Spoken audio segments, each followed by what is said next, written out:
శుక్లాంబరధరం విష్ణుం శశివర్ణం చతుర్భుజం ప్రసన్నవదనం ధ్యాయేత్ సర్వవిఘ్నోపశాంతయే. కార్తికేయ జన్మకథనం. శ్రీ నారాయణుడిట్లు పలికెను. గణపతి జన్మోత్సవం తిలకిస్తున్న దేవతలు, గంధర్వులు, శైలములు, మునులు సంతోషంన ఓలలాడుచుండిరి. ఆ సమయాన పార్వతీదేవి చిరునవ్వు కల ముఖంతో శ్రీ మహావిష్ణువుకు నమస్కరించి ఇట్లు పలికెను. ఓ జగన్నాథ, నీవు సమస్త జగములను రక్షిస్తున్నావు. నేను కూడా ఈ జగంలోని దాన్ని, అందువల్ల నాకు కూడా నీవే రక్షకుడవు. కావున నా సంశయం నీవే తీర్చాలి. హే ప్రభు, వ్యర్థం కాని నా పతి యొక్క వీర్యం ఏ విధంగా రక్షించబడింది? బ్రహ్మదేవుడు నీవు ప్రేరేపించగా మా రతిభంగం చేసిరి. ఆ సమయాన భూమిపై పడ్డ వీర్యాన్ని ఏ దేవత రక్షించెను? ఈ విషయాన్ని సమస్త దేవతలు అన్వేషించి తెలపాలి. ఈ జగములకన్నింటికీ రాజువగు నీవుండగా అరాచకత్వం ఎట్లు ఏర్పడను అని అడిగాను. పార్వతీదేవి యొక్క మాటలు విని జగదీశ్వరుడిని శ్రీ మహావిష్ణువు చిరునవ్వుతో ముని దేవతాగణమున్న ఆ సభలో ఇట్లు పలికెను. ఓ దేవతలారా, నా మాట శ్రద్ధగా వినడు. మీరింతవరకు పార్వతీదేవి పలికిన మాటలు విన్నారు కదా. శివుని యొక్క అమోఘమైన వీర్యం ఎవరు తీసిరి? ఆ వ్యక్తిని వెంటనే సభలో ప్రవేశపెట్టడు. లేనిచో నేను దండించదను. ప్రజలను బాధిస్తూ ప్రజలను రక్షింపని వాడు ఎట్టిరాజు. అందువల్ల నా ప్రజల్లో ఒకరకు పార్వతిని దుఃఖపెట్టిన వాడిని తెలుసుకుంటే నా ధర్మం అని పలికెను. విష్ణుమూర్తి యొక్క ఈ మాటలు విని దేవతలు ఒకరినొకరు సంప్రదించుకొని పార్వతీదేవి మాటలకు భయపడి విష్ణుమూర్తితో ఇట్లనిరి.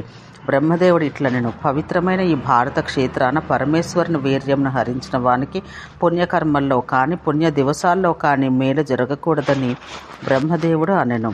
శంకరుడు సభలో ఇట్లు పలికెను. పుణ్యక్షేత్రమైన ఈ భారతావనిలో నా వీర్యాన్ని హరించిన దుష్టుడు నీ పూజకు నీ సేవకు అర్హుడు కాకుండగా కాని పలికెను. యమధర్మరాజు ఇట్లు పలికెను. శివుని వీర్యాన్ని హరించిన వాడు శరణ కోరిన వారిని రక్షించుటకు, ఏకాదశి వ్రతాన్ని ఆచరించుటకు అర్హుడు కాజాలడని యమధర్మరాజు పలికెను. ఇంద్రుడు ఈ విధంగా పలికెను. పరమేశ్వరుడు వీర్యమును హరించిన వాని కీర్తి, పుణ్యము మొదలగు వాడిని తొలగిపోవునని ఇంద్రుడు పలికెను. వరుణుడు ఇట్లు పలికెను. పరమశివుని వీర్యాన్ని హరించిన వాడు ఈ భారత వర్షాన శూద్రునిచే యాగం చేయించిన పాపాత్ముని ఇంట జన్మించినని వరుణుడు అనెను. కుబేరుడు ఇట్లనెను. పరమశివుని వీర్యమును హరించిన వాడు తన వద్ద దాచిన సొమ్మును అపహరించిన పాపాత్మునితో, తనపై ఉంచిన విశ్వాసాన్ని నాశనం చేసిన పాపాత్మునితో, తన మిత్రుని చంపుకున్న పాపాత్మునితో, సత్యమును తప్పిన పాపాత్మునితో, కృతజ్ఞునితో సమానమైన వాడగునని పలికెను. ఈశానుడు ఇట్లు పలికెను. శంకరుని వీర్యాన్ని హరించిన వాడు ఇతరుల ద్రవ్యాన్ని అపహరించిన వానితో, మానవులను హతమార్చడం వానితో, గురుద్రోహం చేసిన వానితో సమానుడగునని పలికెను. రుద్రులు ఇట్లు పలికిరి. పరమశివుని వీర్యాన్ని హరించిన వారు అసత్యవాదులతో, పరస్త్రీ గమనం చేయువారితో, ఎల్లప్పుడూ గురునిందను చేయువారితో సమానంగా పాపమును పొందుదురు అనెను. కామదేవుడు ఇట్లు పలికెను. శివుని వీర్యం హరించిన వారు మాట తప్పిన వారితో సమానమైన పాపం పొందునని తెలిపెను. దేవవైద్యులైన అశ్విని కుమారులు ఇట్లు పలికిరి. శంకరుని వీర్యం హరించిన వారు తల్లిదండ్రులను, గురువును, భార్యాపుత్రులను పోషించని వారితో సమానమైన పాపం పొందుదురు. దేవతలందరూ ఇట్లు పలికిరి.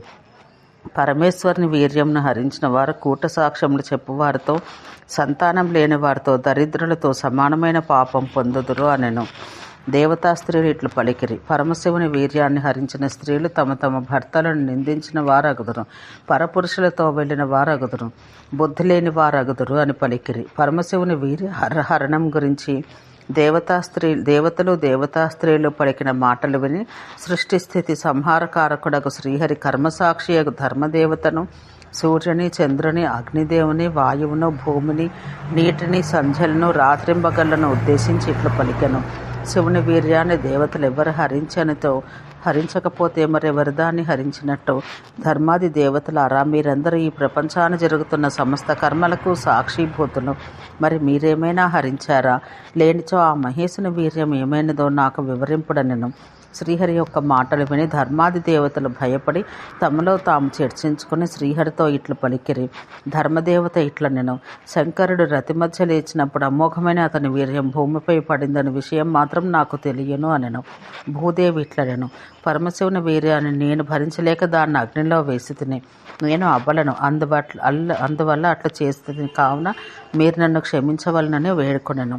అగ్నిదేవుడు ఇట్లు పలికెను. ఓ జగన్నాథ, శంకరుని వీర్యాన్ని భరించలేక నేను దాన్ని రెల్లుగడ్డి ఉన్న ప్రాంతాన వదిలివేస్తుని.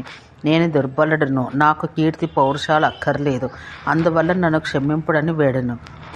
వాయుదేవుడు ఇట్లు పలికెను, హే భగవాన్, రెల్లుగడ్డలో పడిన పరమశివుని వీర్యం వెంటనే అందమైన బాలుడుగా మారి స్వర్ణరేఖ నదీ తీరాన ఉండినట్టు చెప్పాను. సూర్యభగవానుడు ఇట్లు పలికెను, ఓ జగన్నాథ, స్వర్ణరేఖ నదీ తీరాన బాలుడు ఏడ్చుచుండుట గమనించి తిని, కానీ కాలచక్రమును అనుసరించి భ్రమించేవాడను కావున సాయం సమయాన అక్కడ ఉండలేక అస్తాచలం వైపు వెళ్ళినట్లు పలికెను.